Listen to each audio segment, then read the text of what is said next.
రైతు కష్టం ఈ పదం కేవలం సినిమాల్లోనూ పుస్తకాల్లోనూ మనకు పరిచయం.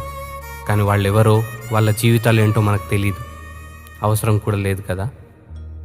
డబ్బులు ఇస్తే మన నోటి దాకా ముద్దొచ్చి పడుతుంది. అవే డబ్బులు మేమిస్తాం పండించండి అని రైతులందరూ పండించడం ఆపేస్తే ఆకలితో చచ్చిపోతాం మనం. సిటీ బ్రతుకులే కష్టం అనుకుని బ్రతుకుతున్నాం. వాళ్ళలాగా ఒక్కరోజు కూడా కష్టపడలేం మనం. కుటుంబంలో ఒకరు చనిపోతే ఆ కుటుంబానికే శోకం. అదే ఒక రైతు చనిపోతే దేశానికే శోకం.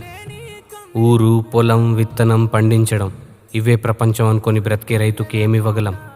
అవసరమైనప్పుడు మన సహకారం తప్ప. అప్పుడు ఏ రైతు ఆత్మహత్య చేసుకోడు. ఇవ్వగలమా?